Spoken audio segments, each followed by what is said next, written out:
मित्रांना माझा सप्रेम जय Bhim. Welcome to doctor Babasaheb Ambedkar Samata Pratishthan Nagpur. हा एक सार्वजनिक उपक्रम आहे महाराष्ट्र शासनाच्या सामाजिक न्याय आणि विशेष सहाय्य विभागाचा.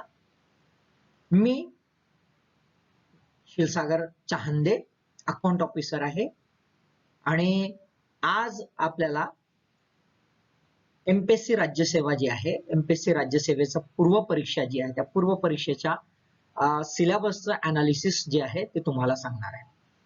आपण बरेच वेळा ऑफिसमध्ये भेटायचो, ऑफिसमध्ये रोज मला विद्यार्थी भेटायचे, बरेच विद्यार्थी भेटायचे, सातत्याने मार्गदर्शन करायचो. माझ्याकडे हा सुद्धा एक अतिरिक्त कार्यभार होता मार्गदर्शन करण्याचा स्पर्धा परीक्षांचा, आणि त्यासाठी मी निरंतर मार्गदर्शन करायचो. परंतु सध्याच्या परिस्थितीमध्ये लॉकडाऊन असल्यामुळे विद्यार्थ्यांना मार्गदर्शन करता येत नाही आहे.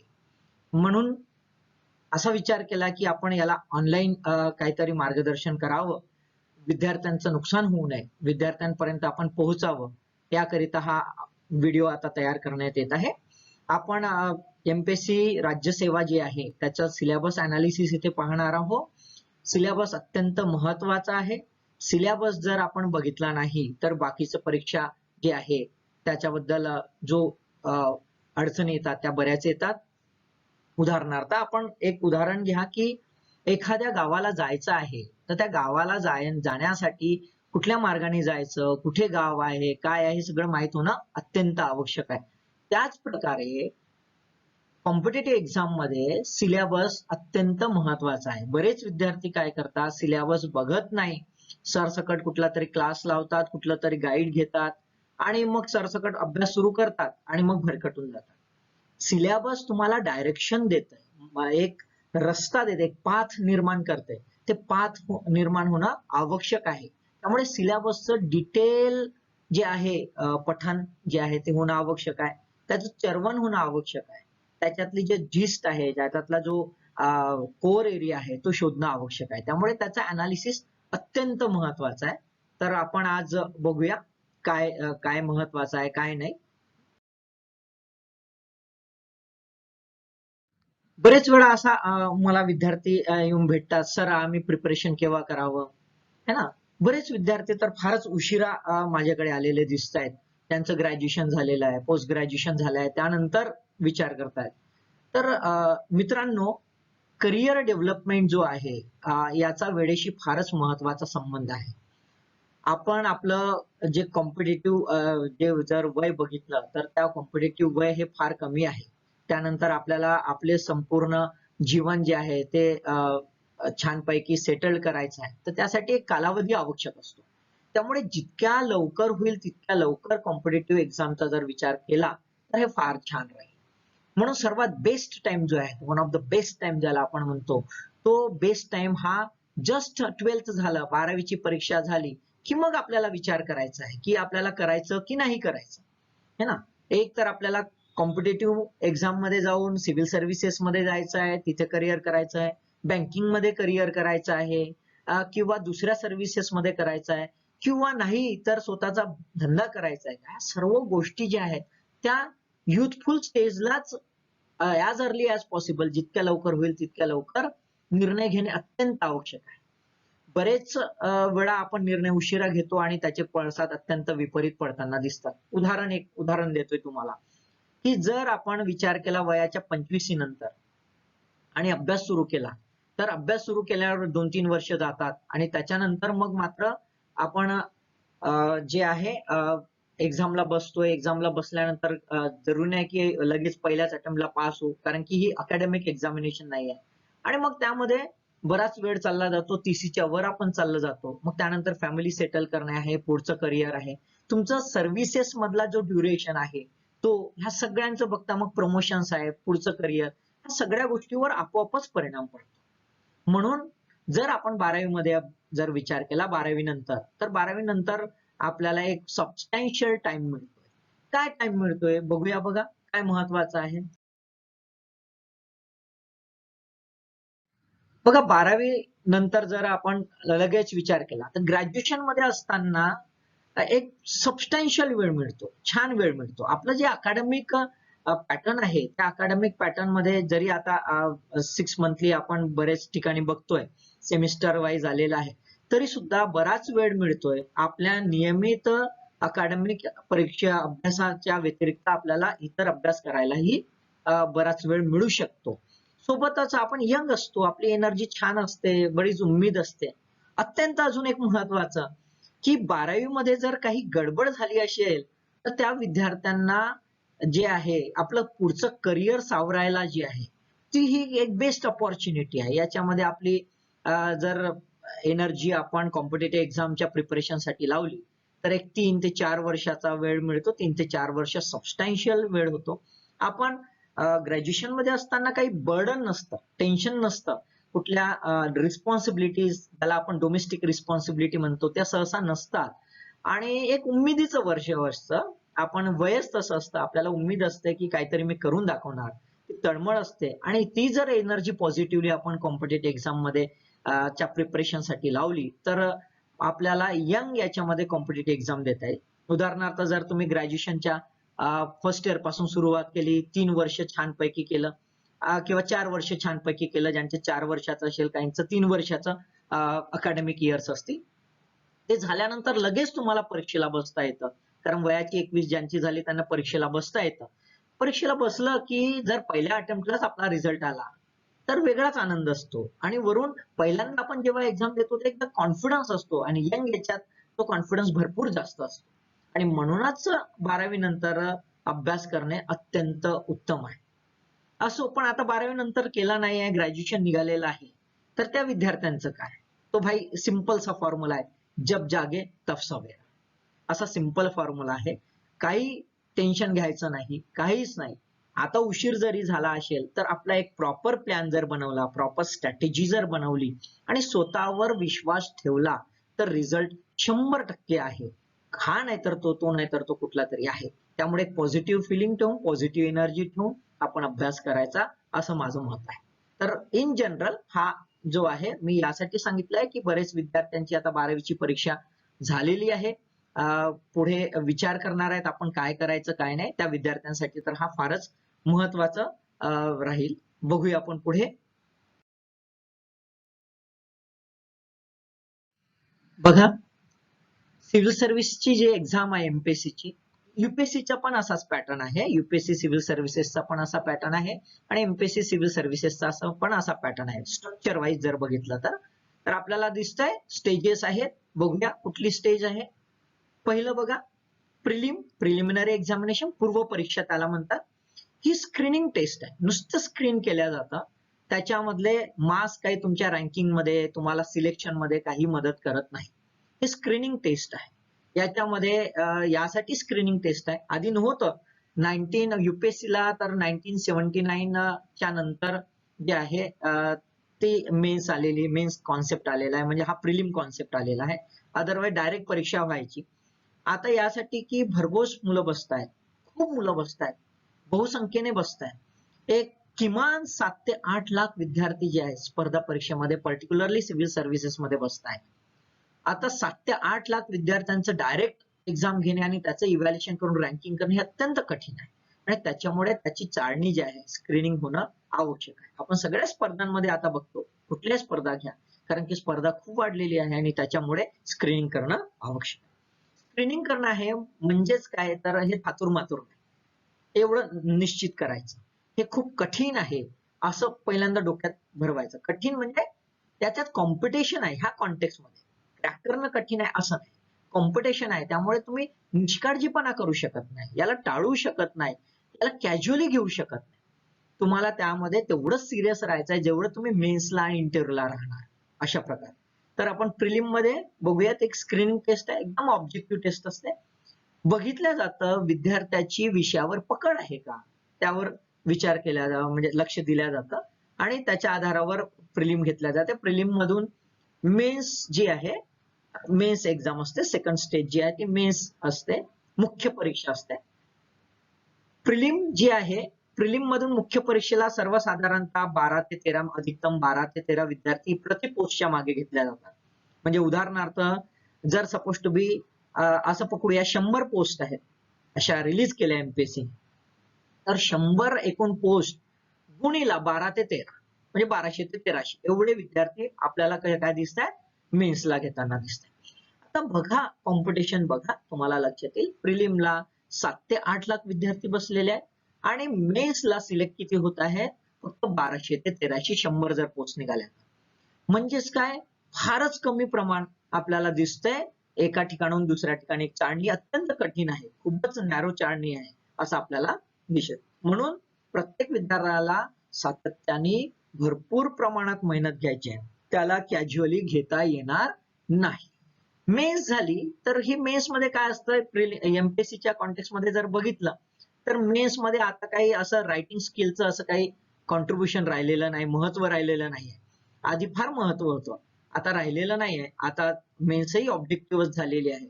एक्सक्लुडिंग मराठी आणि इंग्रजी हे जर 2 विषय बघितले त्यामध्ये पार्शियल ऑब्जेक्टिव्ह आणि पार्शियल रायटिंग असं सब्जेक्टिव्ह असं केलेलं आहे.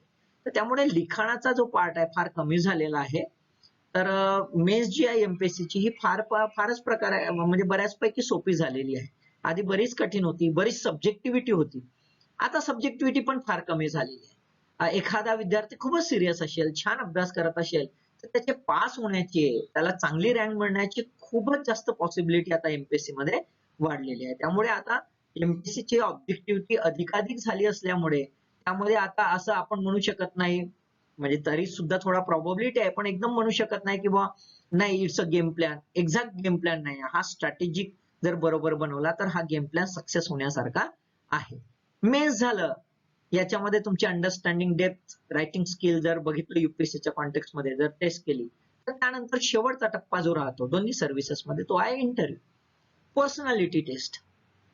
पर्सनॅलिटी टेस्टवर आपण कधी चर्चा करू, एक ब्रीफली सांगतो इथे.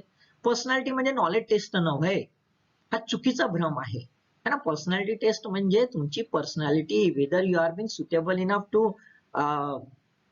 ऑक्युपाय द पोस्ट, तुम्हाला जी आहे रिक्रुटमेंट तुमचं करावं की नाही करावं है ना. कारण की अल्टिमेटली शासनाला one of the best talent पाहिजे.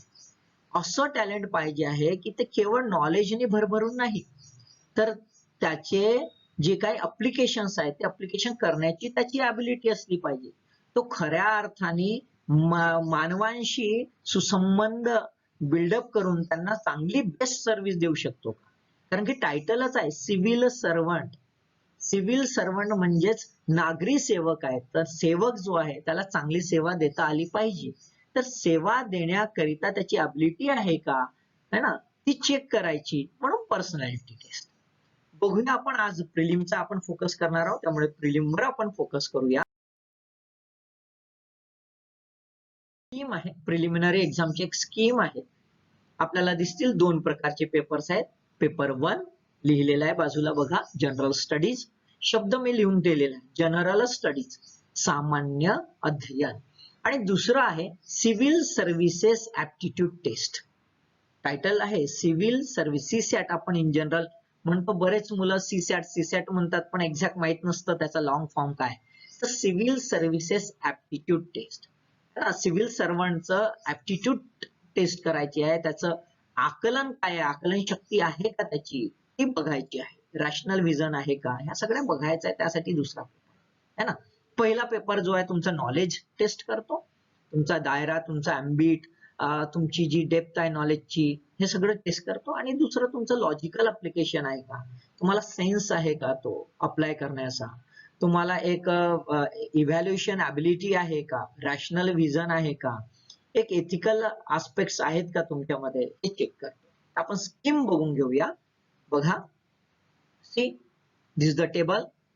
या टेबल मध्ये बघा आपल्याला दिसतोय कॉलम्स लक्षात घ्या. पहिल्या याच्यात मी पेपर्स लिहिलेले आहेत, दुसऱ्या याच्यात किती प्रश्न येतात ह्या पेपरमध्ये ते लिहिलेलं आहे. तिसऱ्या याच्यात प्रत्येक प्रश्नाला किती मूल्य आहे, किती मार्क्स आहे ते दिलेलं आहे. टोटल मार्क्स सुद्धा दिलेले आहेत, किती आहे प्रत्येक पेपराला. कालावधी किती आहे, म्हणजे तुम्हाला पेपर सोडवायला कालावधी किती मिळणार आहे, त्याची जी लेवल आहे, कुठल्या लेव्हलचा प्रश्न विचारू शकतात, कुठला स्टँडर्ड वापरलेला आहे, कुठल्या मीडियम मध्ये प्रश्न राहणार आहेत है ना. आणि तिसरं त्याचं स्वरूप कसं राहणार आहे, हा पेपर आहे, हा पेपरचा स्वरूप कसा राहणार आहे हे दिलेलं आहे. बघूया पहिल्यांदा. एक एक एक एक बघूया आपण निवांतपणे. पहिला आहे बघा, पेपर फर्स्ट. GS इकडे मी म्हटलेलं आहे जनरल स्टडीज, हे बघा इकडे मी सांगितलेलं आहे जनरल स्टडीज है ना.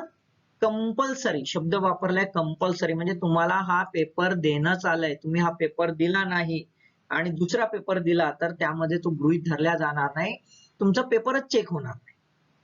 म्हणजेच काय, तर तुम्हाला हा पेपर कंपल्सरी. किती प्रश्न विचारणार आहे, तर बघा आपल्याला इथे दिसतात 100 प्रश्न विचारणार आहे है ना.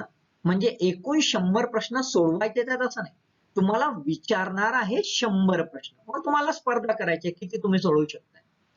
प्रत्येक प्रश्नाचं व्हॅल्यू किती आहे, मूल्य किती आहे, म्हणजे प्रत्येक प्रश्नाला मार्क किती मिळणार आहे, 2. म्हणून मग टोटल मार्क्स किती झाले ह्या पेपराला, 200. तर तुमचं जे काही इव्हॅल्युएशन होईल या पेपरमध्ये, हे पेपरमध्ये कितीच्या ह्याच्याने इव्हॅल्युएशन होईल, 200 मार्क्स जे आहेत त्या कॉन्टेक्स्ट मध्ये इव्हॅल्युएशन आहे. प्रश्न किती आहेत त्या कॉन्टेक्स्ट मध्ये इव्हॅल्युएशन होणार नाही. किती वेळ दिलेला आहे, तर 2 तास. 2 तास म्हणजे किती मिनिटं, आपण मिनिटामध्ये मोजायचं आहे. हा परीक्षा ही मिनिटांमधली आहे है ना. तर आपल्याला 2 तास दिलेला आहे, म्हणजे एकूण आपल्याला 120 मिनिटं मिळणार आहे. जी हँडिकॅप आहेत, पण हँडिकॅप कोणते, ब्लाइंड, जे अंध विद्यार्थी आहेत त्यांना 20 मिनिट एक्स्ट्रा देतात, कारण की त्यांना असिस्टंट असतो आणि असिस्टंट असल्यामुळे त्याला असिस्टंटला सांगायचं असतं आणि असिस्टंटला त्यांनी जे सांगितलं तेच उत्तर जे आहे ते नमूद करावं लागतं, म्हणजे गोला मारावा लागतो, आपला राऊंड मारावा लागतो. आणि म्हणूनच आपल्याला असं दिसतंय तिथे 20 मिनिटं एक्स्ट्रा दिलं, कारण हा ट्रान्झिट फेज आहे, एकाला सांगायचं दुसऱ्याला ठीक करायचा वेळ जातो. काय स्टँडर्ड आहे, लेव्हल ऑफ जे आहे क्वेश्चन्स कसे राहतील, त्याचं व्हॅल्यू कसं राहील, तर त्यांनी दिलेलं आहे डिग्री लेवल. आता डिग्री लेवल काय आहे, तर आपण असं बघतोय अकॅडमिक जेव्हा आपण एक्झाम्स देतोय तर त्याच्यामध्ये आपण शालांत, माध्यमिक आणि उच्च असं आपण जातो. तर प्रथमतः आपल्याला जर शालांत खाली यायला बघितलं तर आपल्याला तोंड ओळख असते, समजून नाही घ्यायचं असते, डेप्थ नसते त्यामध्ये. तुम्हाला फक्त तोंड ओळख असते, हे काय ते काय, दिल्ली कुठे आहे, हैदराबाद कुठे आहे, बस असंच है ना. ते टिपिकल ज्याला आपण नॉलेज गेन म्हणतो, ते नॉलेज गेन आणि तोंड ओळख असते, विषयाची तोंड ओळख वगैरे. डिग्री लेवलवर जेव्हा जातो तेव्हा तुम्हाला इंटरप्रिटेशन करता आलं पाहिजे. एखादी जी बाब आहे त्याचं आकलन येतंय का तुम्हाला, तुम्हाला त्याची मांडणी करता येते का, केवळ मांडणीच नाही तर त्यातला बोध होतो का, केवळ बोधच नाही तर एखादं अप्लिकेशन करायचं असेल तर ते अप्लिकेशन करता येतं का, हा जो कॉन्सेप्ट आहे हा कॉन्सेप्ट म्हणजे स्टँडर्ड, म्हणजे डिग्री लेवलचा.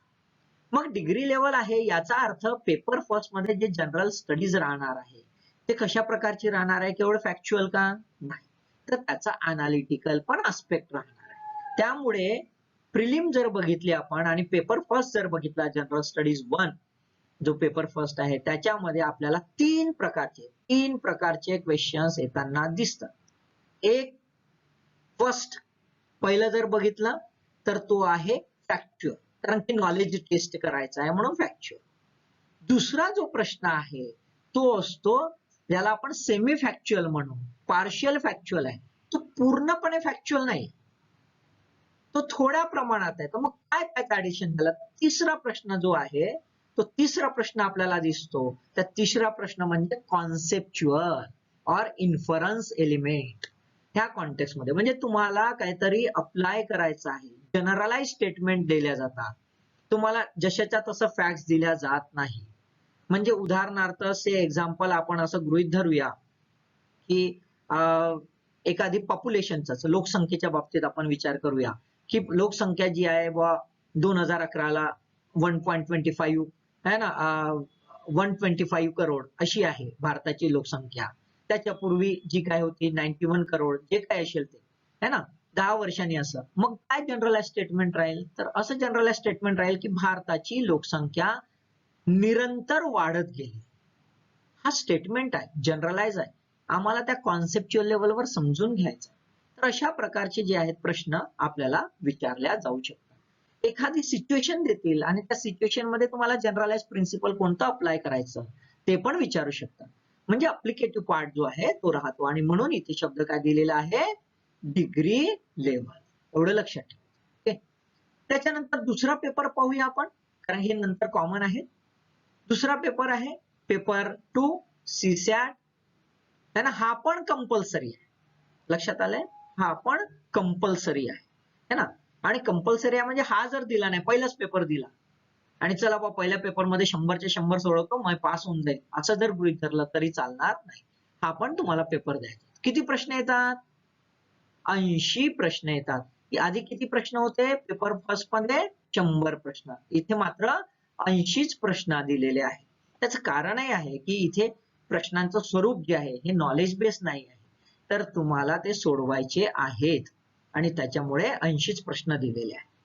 मग प्रति प्रश्नाला किती गुण दिलेले आहेत, तर 2.5 गुण. म्हणजेच काय, तर सीसॅट मधल्या प्रश्नांचं व्हॅल्यू जे आहे, प्रतिप्रश्नाचं व्हॅल्यू हे जीएसच्या प्रतिप्रश्नापेक्षा अधिक आहे आणि त्याच्यामुळेच एमपीएससी ला जे आहे हे कंपल्सरी आहे आणि स्क्रीनिंग मध्ये याचे मार्क्स इन्क्लूड होतात आणि त्याच्यामुळे याला आपण निग्लेक्ट करू शकत नाही. आणि बहुतांशी विद्यार्थी तर आता एमपीएससी मध्ये कंपल्सरी असल्यामुळे बहुतांशी विद्यार्थी जे आहेत याच्याच भरोश्यावर पास होतात. युपीएससी ला मात्र आता असं केलेलं नाही. युपीएससीच्या बाबतीत आपण चर्चा करूया तेव्हा पाहूया. इथे बघा 200 मार्क्स टोटल आहेत, म्हणजे फायनल व्हॅल्युएशन, फायनल जे मार्क्स आहेत ते सारखे सारखेच आहेत दोन्ही याच्यात बघा दिसत आहेत है ना. याला पण 2 तास दिलेले आहेत आणि ब्लाइंड जे आहे त्याला 20 मिनिटं एक्स्ट्रा. स्टँडर्ड याचं वेगवेगळं आहे है ना, जे आहे व प्रत्येक काही ठिकाणी डिग्री लेवलचं आहे, काही प्रश्नांमध्ये 10वीचं आहे, काही प्रश्नांमध्ये 10वी आणि 12वीचं आहे. ते आपण तिथे सेकंड पेपरच्या अनालिसिस मध्ये पाहूया. मीडियम काय आहे बघा, मीडियम काय आहे तर तुम्हाला प्रश्न जे विचारले जातात ते विचारले मराठी आणि इंग्रजी दोन भाषेमध्ये प्रश्न विचारले जातात. नेचर कसं आहे बघा, ऑब्जेक्टिव्ह टाईप आहे. शब्द दिलेला ऑब्जेक्टिव्ह म्हणजे तुम्हाला लिहायचं नाही आहे ना, तुम्हाला एक गोला मारायचा आहे, तुम्हाला बाकीचं लिहित बसायचं नाही, सब्जेक्टिव्ह नाही. परंतु प्रश्न कसे राहतील, मल्टिपल चॉईस राहतील.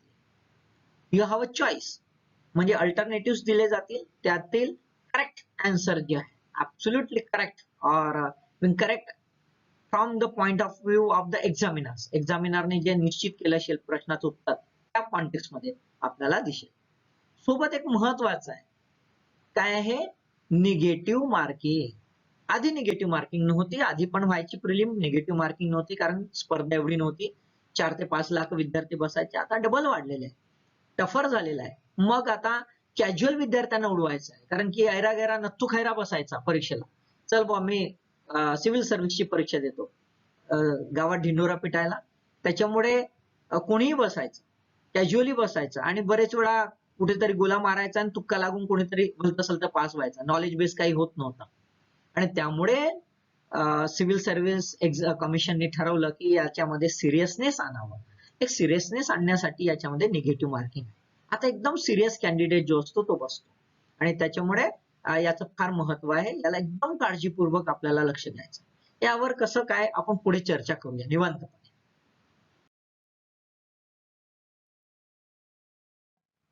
दोन पेपर्स आपण पाहिलेले आहेत, दोन्ही पेपर्स आपण अनालिसिस पण केलेला आहे.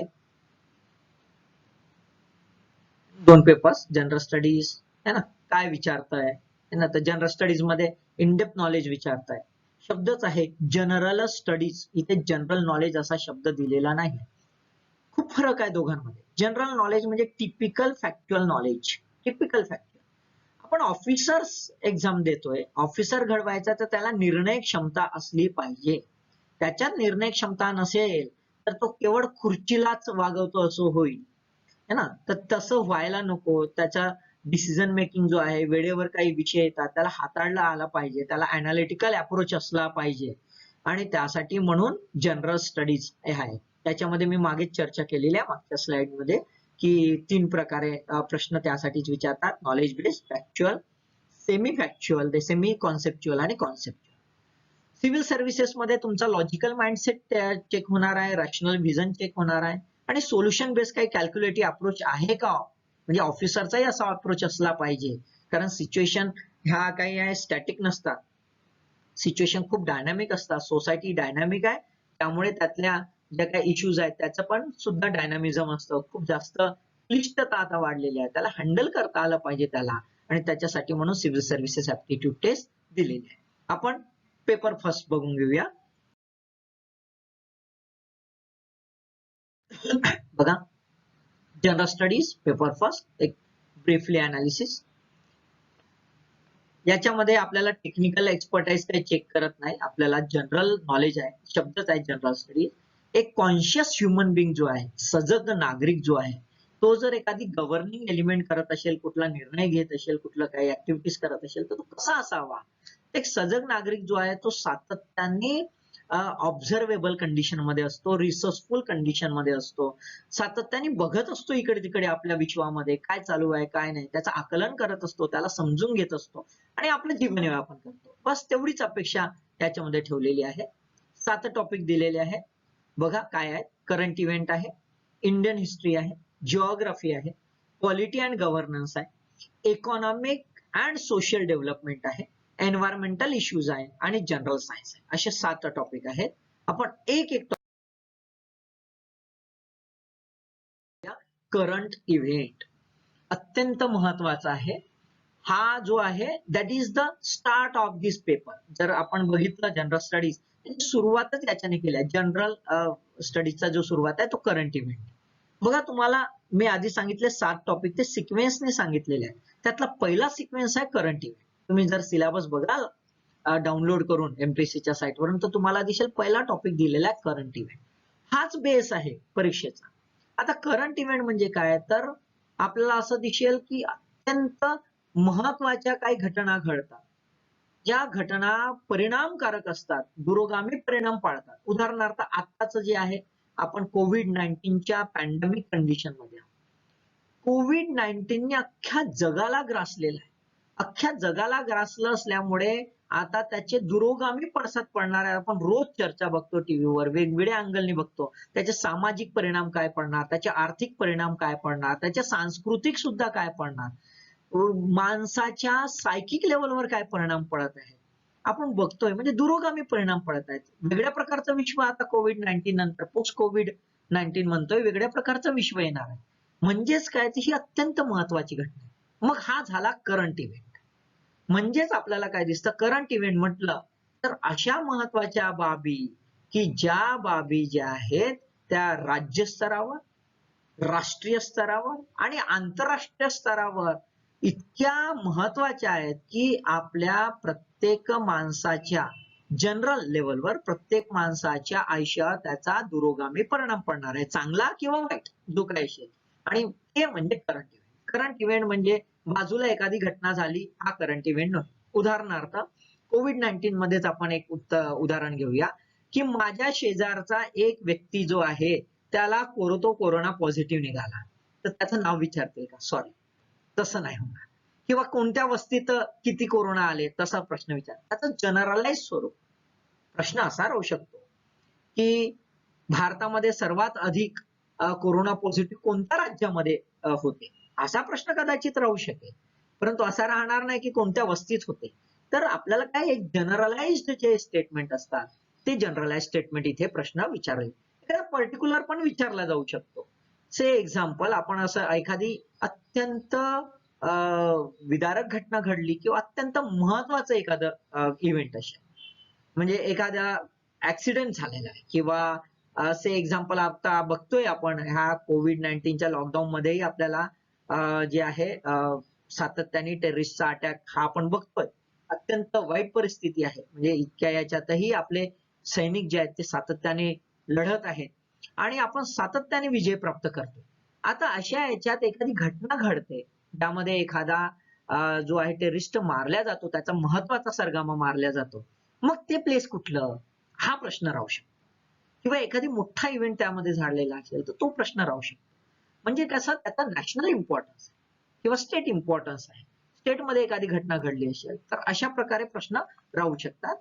मग किती कालावधी असेल करंट इव्हेंटचा? करंट इव्हेंट म्हणजे कसं समजावं, है ना? तर आपल्याला इन जनरल जर बघितलं तर ज्या दिवशी परीक्षा असते त्याच्या 1 महिन्यापूर्वी किमान तर पेपर सेट करावा लागेल. त्यामुळे 1 महिन्यापूर्वीच जे काय असेल त्यापूर्वीच जे काही नॉलेज असेल, जे काही इव्हेंट्स घडलेले असतील त्या आपण करंट इव्हेंट मध्ये गृहीत धराव्या. मग इथून मागे किती?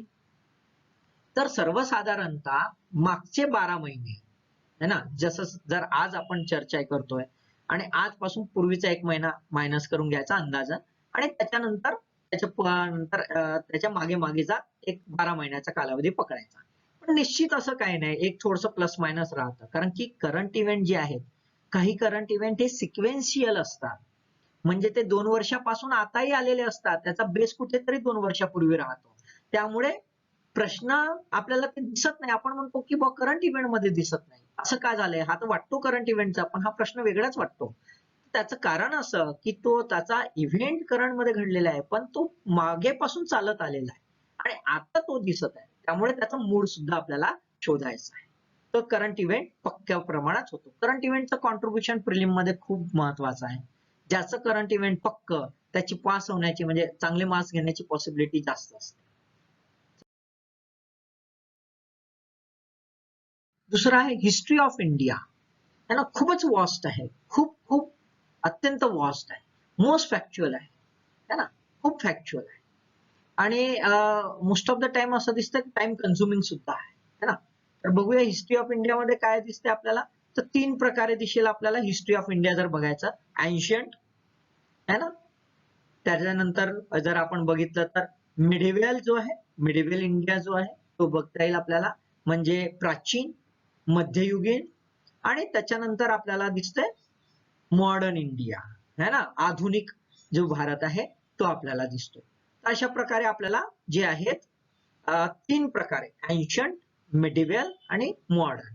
प्राचीन, मध्ययुगीन आणि आधुनिक. आधुनिक मध्येही आपल्याला महत्वाचं हे आहे की त्याच्यामध्ये freedom struggle, Indian freedom struggle आणि हे सर्व वाचताना महाराष्ट्राच्या कॉन्टेक्स्ट मध्ये म्हणजे ज्याला रिजनल हिस्ट्री आपण म्हणतो ते महत्वाचं वाचणं आवश्यक आहे. बघा मित्रांनो की का हा टॉपिक दिलेला आहे. इतिहास जो आहे तो तुम्हाला अनुभव देतो. अनुभवांतून आपण आपलं भविष्य घडवू शकतो. असं म्हणतात की जो इतिहासाला विसरतो है ना, तो इतिहास घडवू शकत नाही. म्हणजे त्याचा अर्थ असा की जो मागील अनुभव समजून घेत नाही आणि त्याच्यानुसार पुढचं जीवनयापन करत नाही तो काही चांगलं करू शकत नाही. प्रशासनाच्या दृष्टिकोनातून सगळी सामाजिक, आर्थिक, सांस्कृतिक जी आहे, राजकीय जडणघडण कशी झाली त्याचा मागोवा घेणं आवश्यक आहे. जेणेकरून जो प्रशासक आहे म्हणजे सिव्हिल सर्वंट आहे त्याला ह्या लोकांच्या ज्या गरजा आहेत, त्याची अडचण काय ते अनुभवांतून पुढे काहीतरी मांडता येईल. आणि याच्यासाठी म्हणून हिस्ट्री हा पाठ दिलेला खूप मोठा आहे, खूप वास्ट आहे. वाचता वाचता थकून जातात आणि त्याच्यामुळे अत्यंत कठीण होतं. मुलं एक्झॉस्ट होतात. पण तसं करायचं नाही. खूप जास्त वाचायचं असं नाही आहे. कारण की ही एक्झाम मध्ये काही पूर्णच प्रश्न आपल्याला उत्तर येतील असं नाही. आपल्याला खूप सारे खोगीरभरती करून घ्यायची नाही. तर सिलेक्टिव्ह पुस्तकं वाचायची आहेत. आपण याच्यावर चर्चा पुढे करूया. आता फक्त सिलेबस अनालिसिस करून घेऊ. जिओग्राफी. जिओग्राफी जी आहे अत्यंत वास्ट आहे. हा पण खूप वास्ट आहे. जसा हिस्ट्री आहे तसाच वास्ट आहे. टाइम कन्झ्युमिंग आहे. मोस्ट फॅक्च्युअल आहे. है ना, तर बघा हिस्ट्री जर बघितलं आपण तर हिस्ट्रीमध्ये आपल्याला डाटाच खूप दिसतात आणि खूप राजे रजवाडे बरेच गोष्टी दिसतात. है ना, तर त्याला आपण नॉवेल टाईपने हँडल केलं पाहिजे. तर तसंच जिओग्राफी जो आहे तर जिओग्राफीमध्ये पण फॅक्ट्स दिसत आहेत. आपण बघतोय physical geography, social geography, economic geography अशी फोड करता येते आपल्याला. आणि हे तिन्ही वाचताना म्हणजे आपण फिजिकल जिओग्राफी वाचताना ज्याला सोशल जिओग्राफी किंवा ह्युमन जिओग्राफी आपण म्हणतो, मानवीय भूगोल जे आहे, आर्थिक भूगोल जो आहे किंवा भौगोलिक जो आहे तो भूगोल बघायचा आहे. तर तेव्हा वाचता वाचता आपल्याला तिन्ही पातळीवर वाचायचं आहे. Maharashtra, India and the world या 3 पातळीवर वाचायचं आहे. आता कसं हँडल करायचं सहज चर्चा करून घेऊया एक ब्रीफली. तर हे जिओग्राफी वाचताना एक लक्षात ठेवायचं की जेव्हा जेव्हा आपण वाचणार तेव्हा तेव्हा मॅप सोबत ठेवायचा. मॅप करता करता जर जिओग्राफी केलं तर हे लवकर समजतं, अदरवाईज नाही. डायग्राम काढायच्या, मॅप बघायचा, डायग्राम काढायच्या, मॅप बघायचा. अशा प्रकारे जर केलं तर ह्या सोपं पडू शकतं. 3 टप्पे आहेत. 3 टप्प्यामध्ये खूप डिटेल्स आहेत.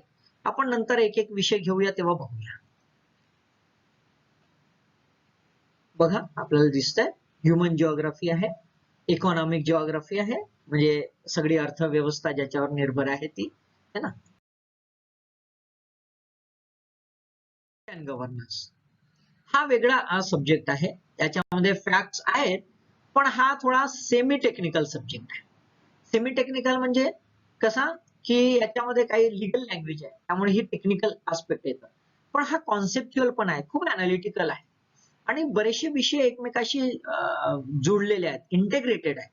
त्यामुळे एक विषय केला की दुसरा विषय त्याच्याशी संलग्न राहणार म्हणजे राहणार. तर त्यामुळे आपल्याला इंटर रिलेशन नेहमी ठेवायचे. कुठले टॉपिक येतात बघूया. पहिलं आहे कॉन्स्टिट्यूशन ऑफ इंडिया, बघा. दुसरं आहे पहिलं कॉन्स्टिट्यूशन ऑफ इंडिया, दुसरं पॉलिटिकल सिस्टीम, तिसरं पंचायत राज, चौथं अर्बन गव्हर्नन्स, त्यानंतर पब्लिक पॉलिसी, राईट इश्यूज आणि सोबत शब्द वापरलेला आहे, हा लक्षात घ्या. ETC असा शब्द वापरलेला आहे. याचाच अर्थ काय आहे, या व्यतिरिक्त याच्या अनुषंगाने क्वालिटी आणि गव्हर्नन्स मध्ये जे जे विषय असतील ते सर्वच विषय, है ना. इथला महत्वाचा काय आहे, तिथला महत्वाचा भाग जो आहे तो कॉन्स्टिट्यूशन आहे. कॉन्स्टिट्यूशनला थरोली वाचायचं आहे. कॉन्स्टिट्यूशन सोबतच मग आपल्याला त्याचं गव्हर्नन्स म्हणजे पार्लमेंट आहे, है ना, त्यानंतर स्टेट लेजिस्लेचर आहे ते बघायचं आहे. त्यानंतर ग्रासरूट लेवलचं जे आहे सिस्टीम, पंचायत राज किंवा अर्बन लोकल बॉडीज कशा आहेत त्या, त्यानंतर पब्लिक पॉलिसीज वगैरे काय आहेत, शासन कसे पब्लिक पॉलिसी बनवतो, त्याचे परिणाम काय पडतात, कशा प्रकारे बनवल्या जातात, कुठल्या इन्स्टिट्यूशन्स आहेत. त्याच्यानंतर वेगवेगळे राईट इश्यू आहेत, कारण की आपण वेलफेअर स्टेटमध्ये राहतो, मॉडर्न स्टेट्स मध्ये राहतो. आधुनिक राज्याच्या संकल्पनेमध्ये राज्य निर्माण झालेलं आहे. हे राज्य लोककल्याणकारी जी आहे संकल्पना त्यावर निर्माण झालेलं आहे. त्यामुळे राज्याची ही जी नैतिक जबाबदारी आहे, मानवाचे सर्व हक्क जे आहेत त्याला अबाधित ठेवणे. त्यामुळे कुठले हक्क आहेत हे सामान्य जनतेला माहित व्हावे म्हणून राईट्स इश्यूज जे आहेत त्या कॉन्टेक्स्ट मध्ये आपल्याला इथे पाहायचं. तर यावर आपण एक टेक्निकल अप्रोच कसा ठेवायचा ते आपण नंतर चर्चा करूया निवांतपणे. एवढं लक्षात ठेवायचं, हा लिगल सब्जेक्ट आहे थोडसा, त्यामुळे लिगल टर्मिनॉलॉजीज असतात.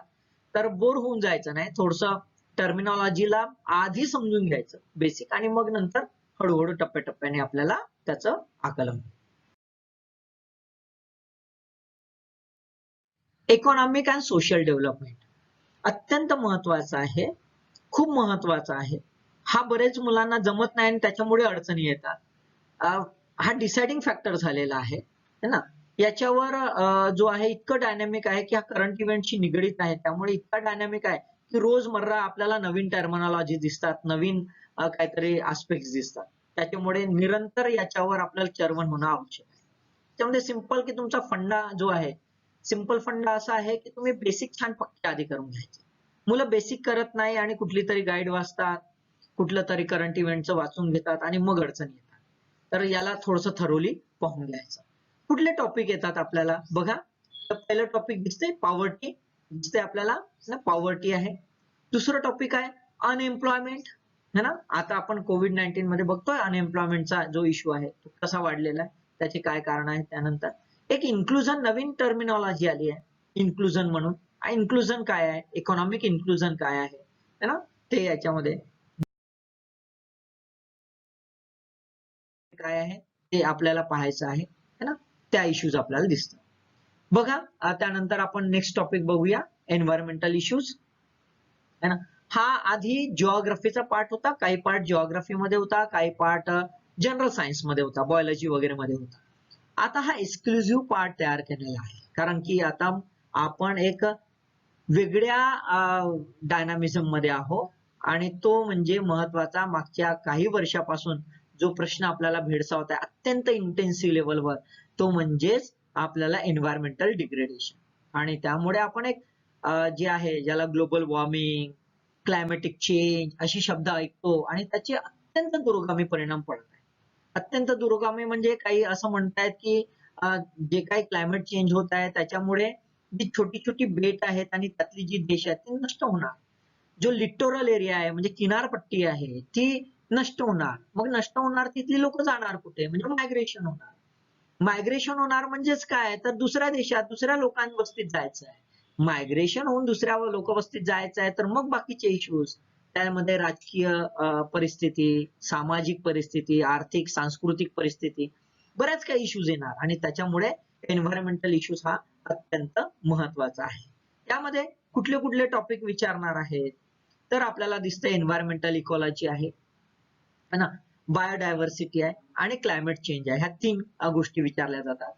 हा जरी सायंटिफिक सब्जेक्ट असला तरी तुम्हाला टेक्निकल प्रश्न नाही विचारणार, एकदम टिपिकल सायंटिफिक प्रश्न विचारणार नाही. ते जनरल जे आहे, आपण करंट इव्हेंट मध्ये नेहमीच एन्व्हायरमेंटल इश्यूज वर वाचतो, त्याच कॉन्टेक्स्ट मध्ये इथे प्रश्न विचारणार आहे. म्हणजेच काय तर करंट इव्हेंट मधला एखादा उदाहरणार्थ घ्या की क्योटो प्रोटोकॉल जो आहे, हा जो आहे पोल्युशन कंट्रोलच्या कॉन्टेक्स्ट मध्ये आहे. क्योटो प्रोटोकॉलच्या कॉन्टेक्स्ट मध्ये आता जर एखाद्या देशाने म्हटलं असेल आम्ही नाही पालन करत, जसं अमेरिकेने मध्यंतरी म्हटलं की आम्ही पालन नाही करणार, तर मग काय इश्यूज आहेत, तर मग क्योटो प्रोटोकॉल मध्ये काय नॉर्म्स दिलेले आहेत ते विचारल्या जातील. किंवा क्योटो प्रोटोकॉल आहे तर मग त्याच्या पूर्वीचा कुठला होता, मॉन्ट्रियल प्रोटोकॉल काय आहे है ना, मग बालीचं काही आहे का, बाली कॉन्फरन्सचं काय आहे का, असे जे आहेत प्रश्न तुम्हाला राहू शकतात करंट आणि त्याचा बेस. किंवा इकॉलॉजिकल कॉन्टेक्स्ट मध्ये इकोसिस्टीम काय आहे, मिल्यू काय आहे, बायोमी कशाला म्हणतात है ना, त्याला सक्सेशन कशाला म्हणतात, अशी टर्मिनॉलॉजी जी आहे बेसिक, त्याचं एकदम बेसिक एलिमेंट तुम्हाला विचारणार, एकदम टेक्निकल याच्यात विचारणार नाही, कारण की हा सायन्सचा आहे आणि पेपर काही सायन्सचा नाही. ठीक आहे, बघा एक जनरल सायन्स है ना, जनरल सायन्स जो आहे हा टिपिकल सायन्स आहे, याच्यात थोडस टेक्निकल राहणार पण खूप डेप्थ मध्ये राहणार नाही, याची डेप्थ खूप जास्त राहणार नाही. 3 टॉपिक याच्यामध्ये राहतील. पहिला टॉपिक आहे फिजिक्स है ना, पहिला फिजिक्स आहे, दुसरा आहे केमिस्ट्री आणि तिसरा आहे बायोलॉजी, असे 3 टॉपिक तुम्हाला राहणार. फिजिक्स, केमिस्ट्री आणि बायोलॉजी म्हटलं तर याला आघात आहे, तुम्ही ग्रॅज्युएशन मध्ये बघू शकता, पोस्ट ग्रॅज्युएशन, सायंटिफिक रिसर्च मध्ये, तर एवढं काही विचारणार. तर 10वी पर्यंतचं जे आहे, 10वी पर्यंतचं जे आपण वाचलं फिजिक्स, केमिस्ट्री, बायोलॉजी, तिथपर्यंतचेच प्रश्न विचारणार. त्यामुळे जास्त टेन्शन घेण्यासारखं नाही आहे. जे नॉन सायंटिफिक बॅकग्राऊंडचे विद्यार्थी आहेत, म्हणतात मी BA झालेलो आहे, मी BCom झालेलो आहे, मला सायन्स जमणार नाही, तर त्यांनी 10वी पर्यंतचा सायन्स वाचलेलं आहे, ते पुन्हा वाचायचं आहे. एकदा वाचलं की आपोआप येईल, असं काही टेन्शन घेण्यासारखं नाही है ना.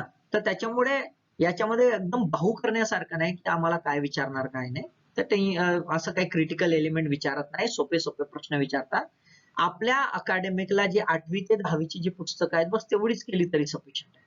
याच्यामध्ये 3 पार्ट जे आहेत फिजिक्स, केमिस्ट्री आणि बायोलॉजी, त्यामधून बायोलॉजीवर अधिक प्रश्न विचारतात, त्यानंतर थोडेफार फिजिक्सवर, थोडेफार केमिस्ट्रीवर, म्हणजे जर 10 प्रश्न विचारले तर 5 ते 6 प्रश्न तर बायोलॉजीवरच असतात. आणि बायोलॉजी हा बऱ्यापैकी सगळ्यांना जमतो, जिव्हाळ्याचा विषय असतो आणि सोपा असतो कम्पॅरेटिव्हली फिजिक्स आणि केमिस्ट्रीपेक्षा, त्यामुळे हा सहज रीतीने जमू शकतो ना.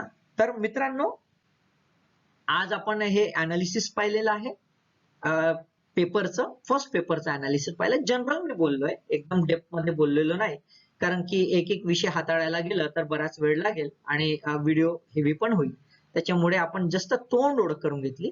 विषयावर आपण याच्यावर नंतर चर्चा करू. सेकंड पेपर जो आहे त्याचं पण एक ब्रीफ अनालिसिस आपण नेक्स्ट व्हिडिओमध्ये.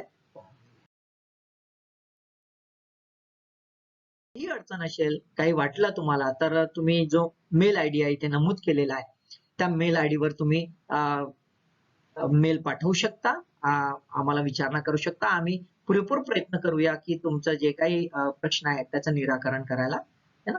So thank you and all the best.